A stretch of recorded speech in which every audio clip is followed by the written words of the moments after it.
کہ نہیں؟ ہو سکتے. رسول اکرم صلی اللہ علیہ وسلم نے کبھی بیماری میں بھی نماز چھوڑی؟ ہم کس بات پہ چھوڑ کر بیٹھے ہوئے؟ تو نماز جو ہے نا چھوڑ دینا یہ سب سے بڑا گناہ ہے. جی اسی لیے ہم عاشق رسول ہے، کیونکہ ہم نماز نہیں پڑھتے. رسول اکرم صلی اللہ علیہ وسلم سے عبداللہ بن مسعود رضی اللہ عنہ نے پوچھا، اللہ کے نبی صلی اللہ علیہ وسلم سب سے بڑی نیکی کون سی ہے؟ آپ صلی اللہ علیہ وسلم نے فرمایا یہ کہ تم اللہ کو رب واحد مانو. انہوں نے کہا اس کے بعد آپ صلی اللہ علیہ وسلم نے کہا نمازوں کو اول وقت میں ادا کرنا. نمازوں کو اول وقت میں ادا کرنا سب سے بڑی نیکی. انہوں نے کہا اس کے بعد آپ نے کہا والدین کی اطاعت. آپ دیکھ لیں سب سے بڑی نیکی کیا ہے؟ نمازوں کو اول وقت میں ادا کرنا. تو قیام الصلاۃ لازم ہے. جہاں جہاں مومنوں کی صفت آئی ہے ابھی تک آپ نے جتنا پڑھا قیام الصلاۃ کے بغیر آئی؟ ابھی آپ نے آیت البر پڑھی؟ آیت البر پڑھی آپ نے بہت توجہ سے پڑھی دوسرے پارے میں آیت نمبر 177 پڑھی آپ نے. اب آپ مجھے یہ بتائیے اللہ نے کتنی سخت سخت باتیں بیان کی نا. جنگ میں صبر کریں، مصیبت میں صبر کریں، آزمائش پر صبر کریں، وعدے پورے کریں، مگر پھر بھی نماز کی معافی نہیں. جنگ میں صبر کریں لیکن نماز قائم کرنے والے ہوں، ہے نا. مال خرچ کرنے والے ہوں رشتہ داروں پر، ماں باپ پر، غریبوں پر، یتیموں پر، مسکینوں پر، لیکن نماز کی پھر بھی معافی نہیں. نماز پڑھنی پڑے گی. دین کے کام میں مدد بھی کس سے ملے گی؟ وَاسْتَعِينُوا بِالصَّبْرِ وَالصَّلَاةِ. یہود کو بھی یہی تلقین کی نا 5ویں رکوع میں بقرہ کے، یہی ان کو تلقین کی. تم دین پر قائم نہیں رہ سکتے، صلاۃ سے اور صبر سے مدد لو. پھر مومنوں کو تحویل قبلہ کے متعلق جب دوسرے پارے میں ہدایات آئیں ساری اور کہا کہ یہ تمہارا مذاق اڑائیں گے، تمہارا دل دکھائیں گے، تمہیں باتیں بنائیں گے، تو پھر کیا کہا؟ یا ایھا الذین آمنوا استعینوا بالصبر والصلاۃ. اے ایمان والو اب باتیں سننی پڑ رہی ہیں، دل دکھ رہا ہے، کوئی بات نہیں، دین قائم کرنے کے لیے مدد لو، استعانت لو صبر سے، صلاح سے. تو جب صلاح ہی نہیں ہے تو صبر کہاں سے آئے گا؟ صلاح تو پیشنس سکھاتی ہے. صلاح تو وہ ڈرل ہے جو آپ کو صبر کرنا، ضبط نفس سکھاتی ہے. کیونکہ آپ نماز میں کھڑے ہیں، ناک پہ خارش ہو رہی ہے، نہیں کرنی کیونکہ نماز میں ہے. تو نماز آپ کو ضبط نفس سکھاتی ہے، صبر کرنا سکھاتی ہے. نماز کے بغیر صبر نہیں آ سکتا، کیونکہ صبر کیا ہے؟ Self control. تو یہ نہیں آ سکتا نماز کے بغیر. نماز سے بچ کر کوئی شارٹ کٹ نہیں ہے دین پر چلنے کا، کوئی وظیفہ نہیں. نماز کے بغیر دین کو پا لینا یا دین میں بلند مرتبہ پا لینا ایسے ہے جیسے پچھلے دنوں پانی پر گاڑی چلانے کی کوشش کی جا رہی تھی نا پاکستان میں، تو نہیں نہ چلی. تو بس یہ بھی گاڑی نہیں چلے گی، دین کی گاڑی بھی نہیں چلے گی. دین کی گاڑی کا پیٹرول ہے نماز. لہٰذا آپ سے عرض یہ ہے کہ گناہ کبیرہ میں بھی کبیرہ ترین گناہ کیا ہے؟ نماز چھوڑ دینا. یہاں سے شروع کریں گے تو گناہ کبیرہ کی پہچان ہوتی جائے گی. ولا نہ تتمنوا، تم تمنا کرو، ماں جو فضل اللہ فضیلت دی اللہ نے بھی ساتھ اس کے بعضکم تم میں سے بعض کو علی بعض بعض پر. اللہ نے تم میں سے کسی ایک کو دوسرے پر جس چیز میں فضیلت دی ہو اس کی تمنا نہ کیا کرو. بہت بڑا اخلاقی اصول ہے، بہت بڑا اخلاقی اصول ہے. کیا؟ اگر اللہ نے کسی کو ایک نعمت دی ہے تو اس نعمت کی تمنا میں اپنے آپ کو مت گھلاؤ. یعنی ویسے خواہش آپ کو ہوتی ہے وہ اچھی بات ہے، لیکن اس کے پیچھے مت پڑ جاؤ. اس سے رشک و حسد سے بچ جاؤ گے، کیونکہ رشک بھی صرف دو آدمیوں سے جائز قرار دیا گیا. ایک جسے اللہ نے علم دیا ہو اور دن رات علم پھیلا رہا ہو اور اس پر عمل کر رہا ہو، اور دوسرا وہ جسے اللہ نے مال دیا ہو اور دن رات اللہ کی راہ میں خرچ کر رہا ہو. لہٰذا اس دو افراد کے لیے آپ صلی اللہ علیہ وسلم نے کہا کہ جو ان پر رشک کرے کہ میرے پاس ہو تو میں بھی ایسا کروں، وہ جائز ہے. باقی رشک بھی روک دیا گیا، کیونکہ دنیا میں سب برابر نہیں ہے. کسی کی آواز اچھی ہے، کسی کی بدی، کوئی خوبصورت ہے کوئی نہیں ہے، کوئی ذہین ہے کوئی نہیں ہے، کوئی تباہ ہے کوئی نہیں ہے. کوئی پینٹر اچھا ہے تو کوئی رائٹر اچھا ہے تو کوئی اسپیکر اچھا ہے نا, کوئی گا سکتا ہے اور کوئی رو بھی نہیں سکتا ڈھنگ سے. اپنی اپنی صلاحیتیں ہیں, لیکن اصول یاد رکھیں. I can't be bad at everything, کہ ہے نہیں ایسا. I can't be bad at everything English phrase ہے, میں ہر چیز میں نکما نہیں ہو سکتا. کسی میں تو صلاحیت ہوگی نا میرے اندر کی. آپ فرض کریں کہ آپ اچھی پینٹر ہیں اور میں پینٹ بالکل نہیں کر سکتی, تو پھر میں بول سکتی ہوں, مجھے بولنا آتا ہے, اللہ نے مجھے بولنے کی اسکل دی ہے. اسی طرح آپ بول نہیں سکتی تو ہو سکتا ہے آپ کا میتھس اچھا ہو, ان کو میتھ بھی نہیں آتا, ہو سکتا ہے کھانا اچھا بناتی ہوں. ہر بندے میں کچھ نہ کچھ تو ہے, کیونکہ اگر سب لوگ ایک ہی لائن کے ہو جاتے تو دنیا کیسے چلتی. کوئی مینیج بہت اچھا کر سکتا ہے, اسٹرکٹ ہوتا ہے, ساروں کو لے کے چلتا ہے ڈنڈے مار کے, اور اس کے ڈنڈے سارے کھا بھی لیتے, کیونکہ مینجمنٹ بھی چاہیے. اور کوئی نیچے لگ جانے والا ہوتا ہے, کیونکہ مزدور بھی چاہیے, کام کرنے والا بھی چاہیے, ہے نا. ہر طرح کے لوگ چاہیے. کارخانے دار بھی چاہیے معاشرے کو چلانے کے لیے, اور کارخانے میں کام کرنے والے مزدور بھی چاہیے. سرمایہ کار بھی چاہیے, اور انویسٹ کرنے کے لیے جو لوگ ہیں وہ بھی چاہیے. اس سرمایہ کو چلانے والے مینیجر بھی چاہیے, کھیت مزدور بھی چاہیے, اور زمین مالک بھی چاہیے. سبھی کی ضرورت ہے, کسی کے بغیر کام نہیں چلنا. تو لہٰذا اس وجہ سے صلاحیتیں فرق ہیں, صلاحیتیں فرق ہیں. تو اگر ایک کو کچھ ملا ہے تو بجائے اس کے کہ میں اس کو دیکھ دیکھ کر جلوں, میں یہ دیکھوں کہ میرے اندر کیا ہے, میں اپنی وہ صلاحیت باہر نکالوں. ہو سکتا ہے میرے پاس آپ سے بڑی صلاحیت ہو, اور ہو سکتا ہے آپ کے پاس مجھ سے زیادہ اچھی صلاحیت ہو. تو بجائے دوسرے کی چپڑی ہوئی روٹی دیکھ کر روئیں, آپ اپنی آدھی کھائیں. اور ضروری ہے کہ آپ کے پاس آدھی ہو سکتا ہے آپ کے پاس بھی پوری ہو, مگر کیا ہے یہ فائنڈ آؤٹ کریں. ہر بندے کو اللہ نے کچھ نہ کچھ دے کر بھیجا ہے, خالی کوئی نہیں آیا. اپنی صلاحیت کو نکالیں باہر, اور دوسرے کے پیچھے لگ کر اپنے آپ کو خراب نہ کریں. ہر بندہ دوسرے سے مختلف ہے. افراد کے ہاتھوں میں ہے اقوام کی تقدیر, ہر فرد ہے ملت کے مقدر کا ستارہ. ہر فرد کے اندر اللہ نے خصوصیات رکھی ہیں. جو کام آپ کر سکتی ہیں میں نہیں کر سکتی. لہٰذا اپنی صلاحیت تلاش کریں, اپنا پلیٹ فارم ڈھونڈیں, آپ نے کیا کرنا ہے. اور صلاحیتیں پیدا بھی کی جا سکتی ہیں, صلاحیتیں پیدا بھی کی جا سکتی ہیں. ضروری نہیں ہے کہ کوئی گاڈ گفٹڈ ہی صلاحیت ہوگی تو ہوگی. اللہ نے ہمارے اندر مختلف عناصر رکھ دیا, اب ہم جس کو تراش خراش لیں ہم وہ بن سکتے ہیں. لہٰذا کئی لوگ محنت کر کے بہت کچھ بنے. ابراہم لنکن جو ہے نا, یہ بہت اعلیٰ اسپیکر تھے. ان کی اسپیچ ہی ان کو سیاست میں بھی لے کر آئے. غریب گھر کے لڑکے تھے, لکڑہارے تھے ان کے والد, اور چھوٹا سا ان کا زمین کا ٹکڑا تھا. فارم ہاؤس کہنا زیادتی ہوگی, چھوٹا سا زمین کا ٹکڑا تھا. محنت کرتے تھے تو پراپر نہیں پڑھ سکے, پراپر ایجوکیشن نہیں لے سکے. تو پتہ کیا کرتے تھے ڈیبیٹس کے لیے, آپ نے دوستوں سے کتابیں ادھار لیتے تھے اور کتابیں پاکٹ میں رکھ لیتے تھے, اور کام کرتے ہوئے نا بیچ بیچ میں پڑھتے تھے. جو جملے اچھے لگتے تھے نا تو وہ نوٹ کرتے رہتے تھے. جو تقریر بنا رہے ہوتے تھے نا تو انہوں نے اکثر ہیٹ کے اندر پیپر رکھے ہوتے تھے. کام کرتے تھے نا تو وہ ہیٹ پہنتے تھے دھوپ سے بچنے کے لیے, تو ہیٹ کے اندر انہوں نے پیپر رکھے ہوتے تھے, اور ایک پینسل اپنے پاس تو رکھتے ہی تھے. تو وہ جو ان کو تقریر پہ سوچ ہوتے تھے اس موضوع پہ ڈیبیٹ کرنی ہے, تو وہ اس کے جو جملے اس کے متعلق یاد آتے تھے کہ یہ جملہ اچھا ہوگا, یہ بات اچھی ہوگی, یہ ریفرنس اچھا ہوگا, اور لکھتے جاتے تھے. تو پھر 2-3 دن کے بعد وہ جو میٹر اکٹھا ہوتا تھا نا اس کو بیٹھ کر اسمبل کر لیتے تھے. ان کی تقریروں نے ہی انہیں جگہ دلائی حکومت میں, اور یہاں تک کہ آپ کو پتا ہے پھر وہ حکومت کے اعلیٰ ترین عہدے پر پہنچے. کہنے کا مطلب کیا ہے, صدارت تک پہنچے. کیسے پہنچے؟ تقریر کی صلاحیت کے بنا پر. کسی اعلیٰ عالم کے گھر پیدا نہیں ہوئے تھے, کوئی انہیں پیدا ہوتے ہی ہاتھ میں مائک نہیں تھما دیا گیا تھا, لیکن انہوں نے اپنی صلاحیت کو پالش کیا.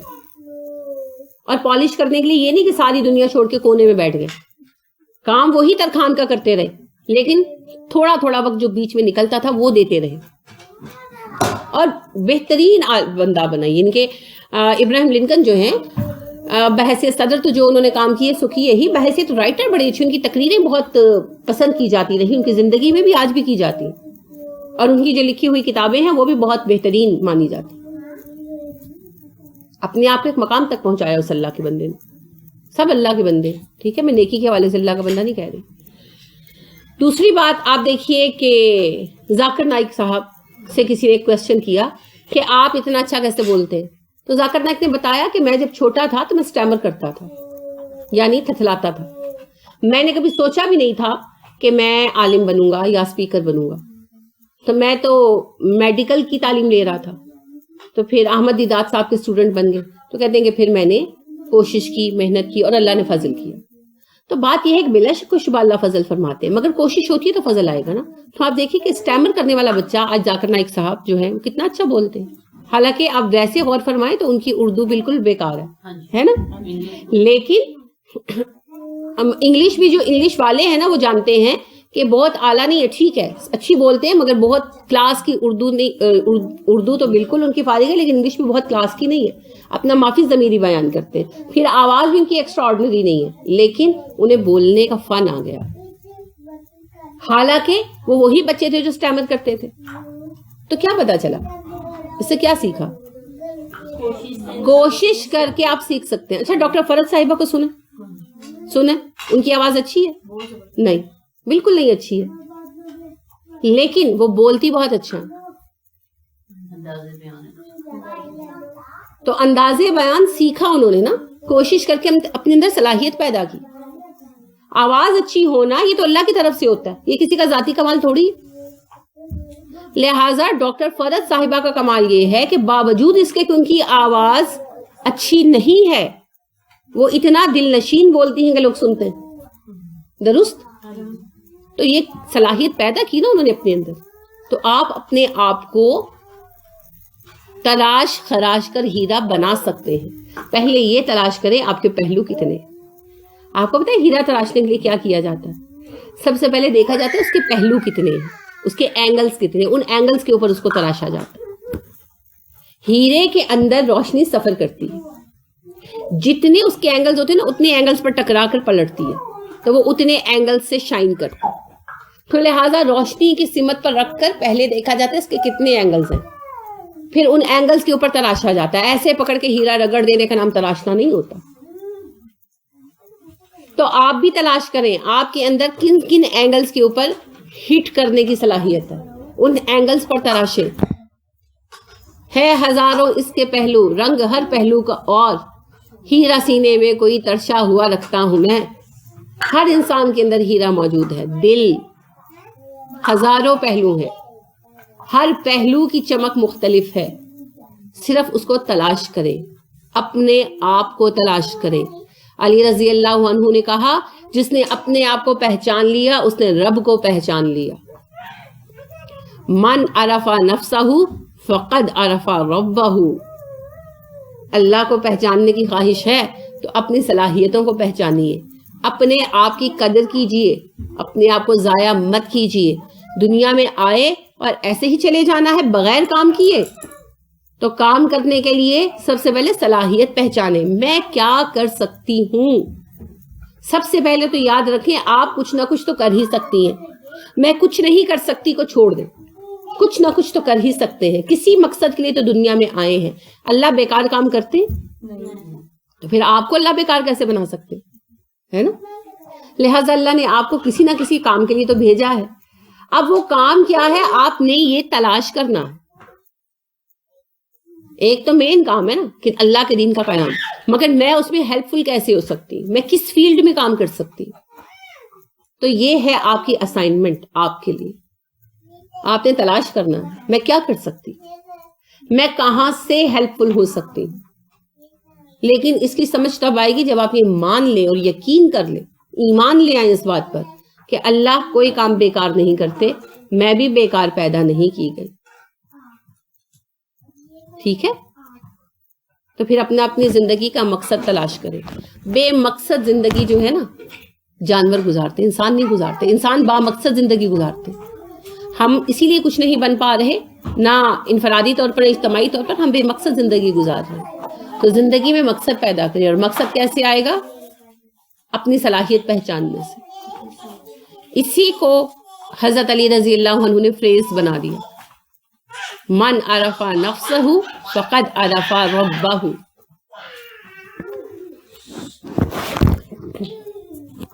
للرجالی مردوں کے لیے نصیب حصہ ہے، مما اس میں اکتسبوا جو انہوں نے کمایا، مردوں کے لیے اس عمل کا حصہ ہے جو انہوں نے کمایا، وللنساء عورتوں کے لیے نصیب حصہ ہے، مما اکتسبنا جو انہوں نے کمایا، اور عورتوں کے لیے اس کمائی کا حصہ ہے جو انہوں نے کمایا.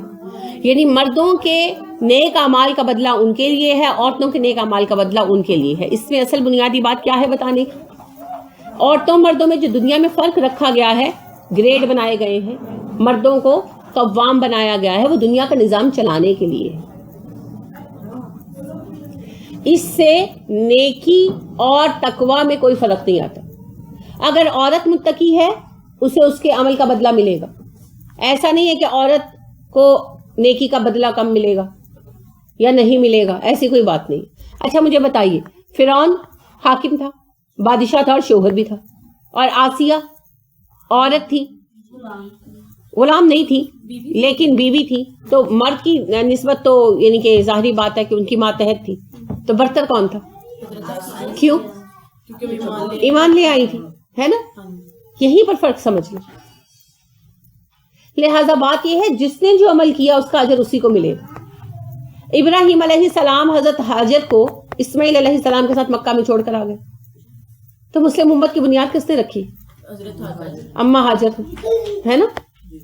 اور اسماعیل علیہ السلام کی بہترین پرورش کس نے کی؟ کتنی محبت ڈال دی انہوں نے باپ کی اور اللہ کی اسماعیل کے اندر نا.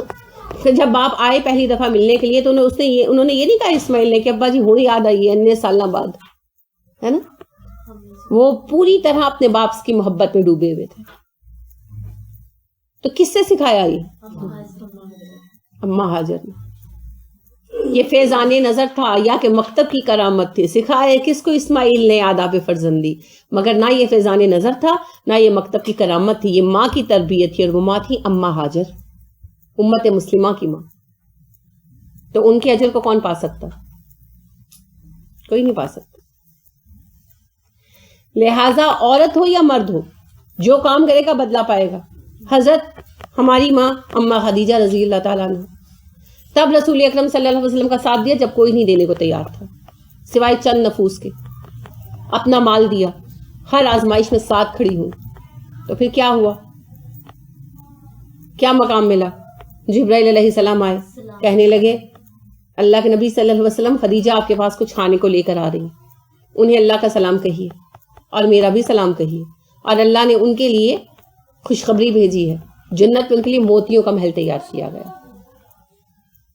تو موتیوں کا محل تو بلا شک و شبہ خوشی کی بات ہے. اصل خوشی کیا ہے؟ سلام آنا،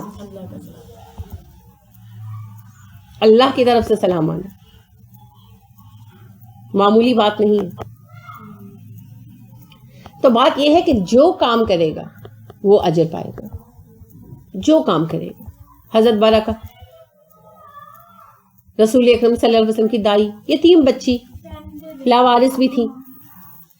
آپ دیکھیے کہ جو ہے رسول اکرم صلی اللہ علیہ وسلم کے والد عبداللہ، انہوں نے خریدا تھا چھوٹی سی بچی کو، پتہ نہیں ماں باپ مر گئے تھے یا قافلے سے اغوا کر لی گئی تھی، اللہ ہی بہتر جانتا. تو بطور غلام خریدا اور ترکے میں چھوڑ گئے رسول اکرم صلی اللہ علیہ وسلم کے لیے. ترکے میں صرف بس یہ بچی ہی چھوڑ کے گئے تھے، چھوٹی سی بچی تھی 6-7 سال کی. تو رسول اکرم صلی اللہ علیہ وسلم کے ساتھ ہمیشہ رہی، آپ کی غلام تھی، وراثت میں ملی تھی. اور آپ صلی اللہ علیہ وسلم نے ایک طرف تو ان سے اتنی محبت پائی کہ انہیں کہا کرتے تھے انت امی بعد امی، میری ماں کے بعد آپ میری ماں ہیں. ساری عمر رسول اکرم صلی اللہ علیہ وسلم کا ساتھ دیا، گودوں میں کھلایا پالا. اور جب رسول اکرم صلی اللہ علیہ وسلم نے اعلان نبوت فرمایا، ایمان لے آئی. شوہر مسلمان نہیں ہوا، یہ مسلمان ہو گئے. ساری زندگی ساتھ دیا. ایک بیٹے تھے ایمن، انہیں بھی اللہ کی راہ میں قربان کر دیا، شہید ہو گئے. اور آپ صلی اللہ علیہ وسلم نے ان کے لیے جو کہا کسی اور عورت کو مرتبہ نصیب نہیں ہوا. آپ صلی اللہ علیہ وسلم نے کہا اگر کوئی کسی جنتی عورت سے شادی کرنا چاہتا ہے تو برکہ سے شادی کر لے. یعنی آپ کہتے ہیں عشرہ مبشرہ اور 10 صحابہ کو الگ کر دیتے، تو ام ایمن ان میں نہیں ہے؟ ام ایمن ہیں، ام ایمن ہیں. اما خدیجہ، ام ایمن جن کو جنت کی بشارتیں ملی، حضرت عائشہ صدیقہ خواتین میں سے. تو ان میں ام ایمن آپ صلی اللہ علیہ وسلم کا جو کسی جنتی عورت سے شادی کرنا چاہتے ہیں وہ برکہ سے شادی کر لے. اللہ کسی کا اجر ضائع نہیں کرتا. اللہ کو جتنا محبوب مرد ہے اتنی ہی محبوب عورت ہے, کیونکہ دونوں اس کی تخلیق ہے. یہ جو دنیا میں فرق رکھا نا اللہ نے نظام چلانے کے لیے رکھا, کیونکہ اسلام میں امارت کی بہت اہمیت ہے. جب تک ایک نمائندہ نہیں ہوگا بڑا جس کی بات ماننے پر سب حکمن مجبور ہوں گے, تب تک گھر کا نظام نہیں چلے گا. اس لیے مرد کو گھر کا ہیڈ بنا دیا. تو جنت میں تو پھر انڈیپینڈنٹ ہو جانا, عورتوں کے گھر اپنے, مردوں کے گھر اپنے. جنت کا نظام مختلف ہے تھوڑا. تو جنت میں نیکیوں میں فرق نہیں ہے, نیکیوں کے اجر میں فرق نہیں ہے. ہاں تقویٰ کا لیول جیسے جیسے بڑھے, نیکی کرنا جیسے جیسے مشکل ہو, مشقت آئے, ویسے ویسے اجر بڑھتا جاتا ہے. وہ ایک علیحدہ بات ہے. لیکن عورت مرد ہونے کی وجہ سے نیکی میں فرق نہیں آتا. لہٰذا آپ دیکھیے رسول اکرم صلی اللہ علیہ وسلم کی خدمت میں خواتین آئیں, کہنے لگی اللہ کے نبی صلی اللہ علیہ وسلم مردوں کو آپ جہاد پر بھیجتے, وہ اللہ کی راہ میں جہاد کرتے اور جنتیں پاتے, تو ہمارا جہاد. آپ صلی اللہ علیہ وسلم نے فرمایا جب تمہارے شوہر جہاد پر جاتے ہیں تم ان کے گھر اور بچوں کی دیکھ بھال کرتی ہو اور ان کو بے فکر رکھتی ہو, یہی تمہارا جہاد, تمہیں اس میں جہاد کا اجر ملے گا. تو کسی معاملے میں عورت کو محروم نہیں رکھا گیا, چونکہ مرد کوئی کام نہیں کر سکتا اگر گھر کی طرف سے بے فکر نہ ہو, ہے نا. آپ دیکھیں کہ اگر بیوی بیمار ہو جائے, زیادہ بہت بخار ہے, تو کیا ہوتا ہے, چھٹی کرنی پڑتی ہے نا, نہیں جا سکتے بیچارے. اور اگر چلے جائیں نہ چھٹی کر سکے, کوئی ایسا کام ہے, تو کیا ہوتا ہے, بار بار فون کر رہے ہوتے. گھر کی طرف سے اگر تسلی نہ ہو تو دنیا میں مرد کوئی کام نہیں کر سکتے. اسی وجہ سے اللہ رب کے کریم کے نبی صلی اللہ علیہ وسلم نے کیا ارشاد فرمایا, جو عورت اپنے فرائض ادا کرے اور شوہر کی تابعداری کرے جنت کے جس دروازے سے چاہے جنت میں جا سکتی ہے. کیونکہ مرد جو بھی بنے گا نا عورت کے تعاون سے بنے گا.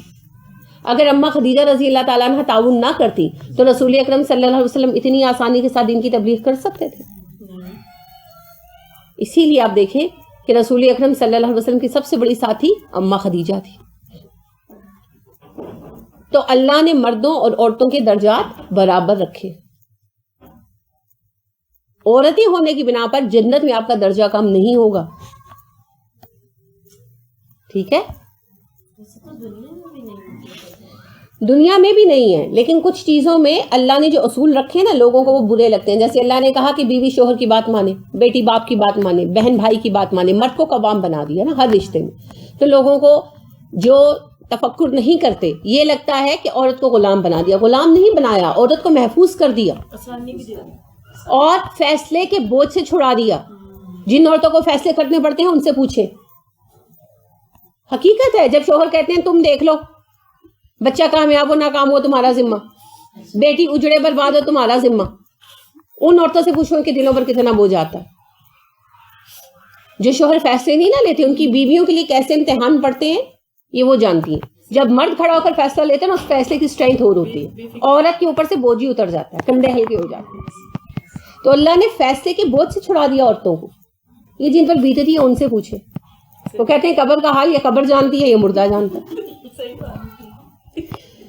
لہذا مغرب کی عورت بھی اپنے فیصلے خود لینے پر مجبور ہے, خوش نہیں ہے وہ اس چیز سے, یہ غلط فہمی ہے. پھر وراثت میں اللہ رب کریم نے عورت کا حصہ مرد سے آدھا رکھا, بیوی کا شوہر سے آدھا ہے, بہنوں کا بھائی سے آدھا ہے. تو وہ اصل میں ذمہ داری بھی تو ساری مردوں کو شفٹ کر دی نا, عورت کو ذمہ داری بھی تو کوئی نہیں دی. عورت کو صرف مال دے کر سکون سے بیٹھ جاؤ کا حکم دیا. مرد کو باپ کے سارے فرائض بھی شفٹ کر دی. اسی طرح اگر مرنے والا بیٹا ہے تو باپ کو اس کے فرائض شفٹ کر دی, ماں کو تو کوئی کام نہیں دیا. لیکن یہ چیزیں نہیں نہ دیکھتے. اللہ نے تھوڑا سا عورت کو محدود کیا مگر بہت زیادہ آزاد کر دیا, فکر سے آسانیاں دے دی, بیلنس کرنے کے لیے محدود کیا. مگر جو کم عقل ہیں, جن کی نظر کم ہے, وہ یہ سمجھتے ہیں کہ عورت کو کمتر سمجھا. اسی طرح ایک اور مسئلہ جس پہ سمجھا جاتا ہے کہ اسلام میں عورت کا مقام کم ہے. اسلام نے حدود کی گواہی کے لیے عورت کو اہل نہیں مانا. اصل میں نااہلی نہیں ہے, یہ رعایت ہے. اللہ نے کہا حدود کے مسئلوں سے نکال دو, کیونکہ حدود کے مسئلے میں جھوٹی گواہی کی سزا جہنم ہے, اور عورت سب سے زیادہ مجبور کی جا سکتی ہے گواہی دینے کے لیے. اس لیے کہا کہ حدود کے معاملے میں عورت کو گواہ بنانا ہی نہیں ہے, مرد گواہی دے, تاکہ کوئی شوہر اپنی بیوی کو یا کوئی بھائی اپنی بہن کو مجبور کر کے جھوٹی گواہی دلائی نہ سکے. مرد کو مجبور کرنا اتنا آسان نہیں ہوتا, عورت کو مجبور کرنا آسان ہے. یعنی میں نے اپنی فیملی میں کیس دیکھا کہ ایک خاتون نے اپنے ان لاز میں سے ایک فرد کو اپنی بیوی کو قتل کرتے دیکھ لیا, وہ آئی وٹنس تھی, غصے میں اس نے قتل کر دیا.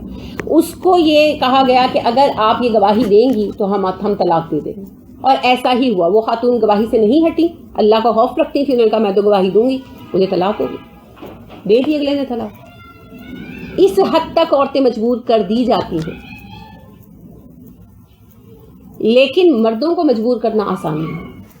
اس وجہ سے حدود سے نااہل نہیں کیا عورت کو رعایت دی, محفوظ کر دیا, جہنم سے بچا لیا.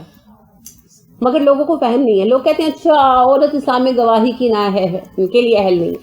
گواہی ہر چیز میں دے سکتی ہے, صرف حدود میں پیچھے کر دیا, بچا دیا عورتوں کو. لوگ جانتے نہیں. تو جنت میں یہ جو ظاہری تھوڑا سفر کا نا, یہ بھی نہیں رہے گا. ہر کوئی اپنے اعمال کی بنا پر جنت میں انعامات پائے گا, چاہے وہ عورت ہو چاہے وہ مرد ہو. اللہ کسی کا عمل ضائع نہیں کرتا, ٹھیک ہے. اور انسان اللہ کی فطرت پر ہے نا, تو بیٹیاں زیادہ اچھی لگتی ہیں. تو مجھے تو یقین ہے کہ اللہ کو ہم زیادہ اچھی لگتی ہیں, کیونکہ انسان اللہ کی فطرت پر ہے. اللہ خود کہتے ہیں, اللہ کے نبی صلی اللہ علیہ وسلم کہتے ہیں, تو فطرت وہی ہے. اس وجہ سے میں یہ دیکھتی ہوں کہ بیٹیاں بیٹوں سے زیادہ اچھی لگتی ہیں سب کو. تو اللہ کو بھی ہم زیادہ پیاری ہیں, بے فکر. وَاسْأَلُوا, سوال کرو اللہ سے, من فضلہ, اللہ کے فضل کا. ہاں, اللہ سے اس کا فضل مانگو, یعنی ایک دوسرے پر رشک نہ کرو. اللہ سے دعا کرو اللہ مجھے بھی اپنے فضل سے عطا کرے, میں جس کے لائق ہوں وہ چیز مجھے بھی عطا کرے, ٹھیک ہے. ایک دوسرے سے حسد نہ کرو, ایک دوسرے سے رشک نہ کرو, بلکہ اللہ سے اللہ کے فضل کی دعا کرو. پھر اس میں ایک پوائنٹ یہ بھی آ گیا کہ اگر اللہ نے دنیا میں مردوں کو تھوڑی فضیلت دی ہے تو اس پر عورتوں کو اپنے آپ کو کمتر نہیں سمجھنا, بلکہ اللہ سے فضل مانگے. جب اللہ کا فضل آ جاتا ہے نا, تو آپ دیکھیے عائشہ صدیقہ رضی اللہ تعالیٰ عنہ کتنے صحابہ کو پڑھایا. ابو بکر و عمر اور عثمان رضی اللہ عنہم جیسے صحابہ آ کر کس سے مسئلہ دریافت کرتے تھے؟ اما عائشہ سے. ابو ہریرہ جیسے محدث اما عائشہ کی رائے سن کر اپنی رائے بدل لیتے تھے, ہے نا. بڑے بڑے مردوں کو علم میں پیچھے چھوڑا اما عائشہ صدیقہ رضی اللہ تعالیٰ عنہ. عامرہ بنت عبد الرحمن, اب آپ کو پتہ نہیں ہوگا, یہ تابعین میں سے ہیں, محدثہ ہیں. لوگ دور دور سے ان سے حدیث پڑھنے آتے تھے, دور دور سے پڑھنے آتے تھے. تو بات یہ ہے کہ اپنے آپ کو علم اور عمل کے میدان میں آگے بڑھا لیں. اگر آپ آگے بڑھا لیں گے تو عورت مرد کا فرق باقی نہیں رہے گا, ٹھیک ہے. تو اللہ یہی کہہ رہے ہیں کہ اللہ سے فضل مانگو. ایک تو یہ ویسے ہی محیط ہے عورت مرد کی بحث کے بغیر بھی, کہ اگر کسی ایک بہن بھائی کو کوئی صلاحیت ملی ہے اور آپ کو نہیں ملی تو آپ اللہ سے فضل مانگے, اللہ مجھے بھی اپنے فضل سے کچھ عنایت فرمائے. اور مرد عورت کے معاملے میں بھی یہی کہ اگر آپ کو لگتا ہے کہ بھئی عورت ہونے کی وجہ سے پیچھے رہ گئی ہیں تو یہ آپ کی اپنی کوتاہی ہے, عورت ہونے کا اس میں کوئی دخل نہیں ہے. آپ اللہ سے فضل مانگے, اللہ آپ کو ہمت اور قوت دیں, آپ اپنے دائرہ کار میں رہ کر بہت کچھ کر سکتی ہیں, اور مسلمان عورتوں نے کیا ہے. ان اللہ کان بکل شیء علیما, بے شک اللہ تعالیٰ ہر بات کا علم رکھنے والا ہے. اس عورت نے کتنا کام کیا ہے اللہ جانتا ہے, کس مرد نے کتنا کام کیا ہے وہ کریم رب جانتا ہے. لہٰذا اللہ کام کا قدردان ہے. اللہ کو کوئی فرق نہیں پڑتا کہ کوئی عورت ہے یا مرد ہے, ٹھیک ہے. لہٰذا کام کرو اور صرف کام کرو. اپنی صلاحیتوں کو پہچانیے, کام کیجئے, آپ کے کام کی قدردانی کی جائے گی. اماں ختیجہ کے کام کی ہوئی, حضرت برکہ کے کام کی ہوئی, مریم علیہ السلام کے کام کی ہوئی, اماں عائشہ صدیقہ رضی اللہ تعالیٰ عنہ کے کام کی ہوئی. رسول اکرم صلی اللہ علیہ وسلم نے کہا عائشہ میں نے شادی سے پہلے ہی تمہیں دیکھا تھا. اماں عائشہ نے کہا کب؟ آپ صلی اللہ علیہ وسلم نے کہا جبرائیل نے مجھے کپڑے پر بنی ہوئی تمہاری تصویر دکھائی اور مجھے کہا کہ یہ آپ کی بیوی ہیں جنت, دنیا میں بھی اور جنت میں بھی. تو پھر عشرہ مبشرہ کے علاوہ اماں عائشہ کو تو جنت کی خوشخبری ملی. پھر آپ صلی اللہ علیہ وسلم نے کہا تم میں جو سب سے لمبے ہاتھ والی ہے وہ مجھ سے سب سے پہلے آن ملے گی. کون فوت ہوئی پہلے؟ حضرت زینب بنت جوہش. اماں عائشہ کہتی ہیں ہم لوگ تنکے سے ہاتھ ناپا کرتی تھی آپ صلی اللہ علیہ وسلم کے وصال کے بعد. تو سب سے لمبا ہاتھ جو تھا وہ ام سلمہ کا تھا, تو ہمیں گمان تھا سب سے پہلے ام سلمہ آپ سے ملیں گی, لیکن سب سے پہلے زینب نے وفات پائی. تب ہم سمجھے کہ لمبے ہاتھ سے مراد زیادہ سخی ہونا تھا، کیونکہ زینب بنت جہش کھالوں کی دباغت کرتی تھی، چمڑا صاف کرتی تھی اور اس کے پیسے کما کر اللہ کی راہ میں صدقہ کیا کرتی تھی۔ تو دیکھیں جنت کی بشارت ہے نا، مجھ سے آن ملیں گی، تو رسول اکرم صلی اللہ علیہ وسلم کہاں ہیں؟ علیین کے اعلیٰ ترین مقامات پر، تو وہاں ان سے جان ملیں گی تو کیسے ملیں گی؟ یعنی کہ علیین۔ تو عورتوں کے لیے مقامات کی کمی نہیں ہے، بات صرف اتنی ہے کہ آگے بڑھیں اور اپنا کام کریں، آگے بڑھیں اور اپنا کام کریں، اپنے اپنے کام پورے کریں۔ آپ دیکھیے کہ ام سلیم جو ہیں، تو انہوں نے اپنا مہر کیا رکھا؟ اسلام، اور اپنا بیٹا انس لا کے رسول اکرم صلی اللہ علیہ وسلم کو دے دیا، حالانکہ خود اس وقت بیوہ تھی، اور بڑا بیٹا انس ہی تھے، 10 سال کے تھے، قریب 9 سے 10 سال کے درمیان عمر تھی، تو وہ بڑا بیٹا لا کے رسول اکرم صلی اللہ علیہ وسلم کو دے دیا، اس کو اپنی خدمت میں رکھیں۔ ہمارے یہاں تو کوئی غلطی سے بیوہ ہو جائے خاتون تو وہ تو صرف اپنی پڑ جاتی ہے ان کو نا، تربیت ایسی ہوئی ہے۔ ہمارا اعتماد اللہ پر نہیں، شوہروں پر ہوتا ہے صرف، لیکن ان کا اللہ پر تھا، لہٰذا انہوں نے کیا کیا؟ اپنا بڑا بیٹا، اور بڑا بھی کتنا، وہ بڑا بیٹا بھی بیچارہ صرف 10 سال کا تھا، انس رضی اللہ عنہ، رسول اکرم صلی اللہ علیہ وسلم کو دے دی، اور ساری عمر پھر جب تک آپ زندہ رہے انس آپ کے پاس رہے۔ انس کے سوا کسی کو یہ فضیلت نہیں مل سکی ویسی۔ اب دیکھیے کہ کیسے ملی یہ فضیلت، ان کی ماں نے قربانی دی، تو برکت کس کو اصل میں جانی ہے؟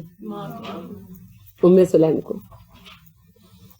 لہٰذا انس کہا کرتے تھے ایک دن میں نے رسول اکرم صلی اللہ علیہ وسلم کا کچھ کام کیا تو آپ نے مجھے اور میری ماں کو اتنی دعائیں دی کہ مجھے کسی سے دعا کا کہنے کی ضرورت ہی محسوس نہیں ہوتی۔ مقامات ہیں، پانے کی ہمت ہونی چاہیے۔ زید بن ثابت کو دیکھیے، زید بن ثابت جنگ میں جانا چاہتے تھے آپ صلی اللہ علیہ وسلم کے ہمراہ، آپ صلی اللہ علیہ وسلم نے کم عمری کی وجہ سے منع کر دیا، بہت رنجیدہ ہوئے۔ ان کی ماں نے کہا بیٹے پریشان مت ہو، لکھنا سکھایا انہیں، احد میں ریجیکٹ کر دیے گئے، لکھنا سکھایا، پھر لے کر آئیں، کہنے لگی اللہ کے نبی صلی اللہ علیہ وسلم یہ میرا بیٹا زید ہے، میں نے اس کو لکھنا سکھایا ہے، آپ اس سے کام لیا کیجیے۔ تو زید دوسرے بچے تھے آپ کے پاس، رہتے نہیں تھے، مگر آپ صلی اللہ علیہ وسلم کے ساتھ زیادہ ٹائم سپینڈ کرتے تھے، اور آپ صلی اللہ علیہ وسلم ان سے وحی بھی لکھواتے تھے، خطوط بھی لکھواتے تھے، کیونکہ آپ صلی اللہ علیہ وسلم کو لکھنے کا کام بہت کروانا پڑتا تھا، اور خود آپ لکھنا نہیں جانتے تھے، تو زید آپ کے ساتھ، اب بڑے صحابہ کو تو ظاہر ہے کام کے لیے جانا پڑتا تھا، بچوں کے لیے جانا پڑتا تھا، اب زید تو خود بچہ تھے، تو زید پھر ہر وقت آپ کے ساتھ رہتے تھے۔ پھر آپ نے کہا زید کو عبرانی بھی سیکھو۔ حضرت زید رضی اللہ عنہ نے بڑی جلدی عبرانی سیکھی، کیونکہ یہود جو ہے نا توریت کے متعلق غلط بیانیاں کرتے تھے، تو آپ اس چیز کو روکنا چاہتے تھے، تو آپ صلی اللہ علیہ وسلم نے کہا زید تم عبرانی بھی سیکھو، تو زید رضی اللہ عنہ نے بڑی تیزی سے عبرانی سیکھی۔ یہ وہی زید بن ثابت ہے جنہوں نے پھر قرآن کو جمع کیا، کتابی شکل بھی دی، اور ایک قرات پر بھی اکٹھا کیا۔ لیکن ان کو یہ برکت کیوں ملی، کیوں سلیکٹ کیا ان کو ابو بکر صدیق رضی اللہ عنہ نے، کہ یہ رسول اکرم صلی اللہ علیہ وسلم کے ساتھ بہت زیادہ رہے، اور آخری دفعہ جب آپ صلی اللہ علیہ وسلم نے اعتکاف کیا تو زید نے فرمائش کی، کیونکہ ساتھ رہتے تھے، اکثر آپ کی خدمت میں رہتے تھے، تو جب آپ اعتکاف کا پلان کر رہے تھے تو انہوں نے کہا میں آپ کے ساتھ اعتکاف کروں، تو آپ صلی اللہ علیہ وسلم نے پرمیشن دے دی۔ تو ان وجوہات کی بنا پر زید بن ثابت کو چنا، حالانکہ زید کم عمر تھے دوسرے صحابہ میں، مگر ابو بکر عثمان رضی اللہ عنہما نے جب قرآن کو کتابی شکل دینے کا فیصلہ کیا تو زید کو ہیڈ چنا، عمر میں بڑے صحابہ پر ان کو چیئرمین بنایا، قرآن کمیٹی کا چیئرمین بنایا گیا تھا زید بن ثابت کو۔ فضیلت کیوں ملی؟ زید کی ماں کی وجہ سے، ورنہ ہماری جیسی ماں تو کہے تو نے جنگ پہ جانا، بیٹھ جائے یہاں پہ، خبردار تو جنگ پہ گیا تو نے مرنا ہے۔ پہلے بیٹے کو جنگ کے لیے بھیجا، جب وہ جنگ میں ریجیکٹ ہو کر برداشتہ گھر آئے کہ اللہ کے نبی صلی اللہ علیہ وسلم مجھے ساتھ نہیں لے گئے، میں تو ساتھ جانا چاہتا تھا، تو انہوں نے یہ نہیں کہا کہ چلو جان چھوٹی، انہوں نے کہا کوئی بات نہیں، یہ رستہ نہیں تو یہ رستہ اختیار کرو، راستہ بتایا۔ اب دیکھیں راستہ جنگ کا ہوتا ہے یا علم کا؟ بیٹا تو دور ہوا نا، کام میں مسلسل لگا۔ حضرت زید بعض اوقات کہیں کہ دین آپ صلی اللہ علیہ وسلم کے پاس رہتے اور ماں کے پاس گھر نہیں جاتے تھے، تو انہوں نے اس بات کو قربان کیا، بیٹے کی محبت کو قربان کیا، تبھی درجہ پایا نا۔ تو کیا حضرت زید بن ثابت کی ان خدمات میں ان کی ماں کا حصہ نہیں؟ زید بن ثابت اپنی ماں کے بغیر کر سکتے تھے؟ نہیں کر سکتے تھے. تو عورتوں کے لیے راہیں کھلی ہیں، بس آگے بڑھیں اور اٹھا لیں. یہ بزم میں ہے یا کوتاہ دستی میں ہے محرومی، جو بڑھ کر ہاتھ میں تھامے یہاں مینا اسی کا ہے. عورت مرد کی کوئی تقسیم نہیں ہے، جو پہل کرے اسی کے لیے مراتب ہیں. فاستبقوا الخیرات، نیکیوں کے لیے آگے بڑھو، سبقت کرو. تو کیجئے، میدان کھلا ہے. اللہ آپ کو توفیق دے، مجھے بھی توفیق دے، اور ہمیں اعلیٰ ترین درجات میں جنت کے اکٹھا رکھے. آمین. سبحانک اللہم و بحمدک ونشہد ان لا الہ الا انت ونستغفرک ونتوب الیک. السلام علیکم ورحمۃ اللہ وبرکاتہ.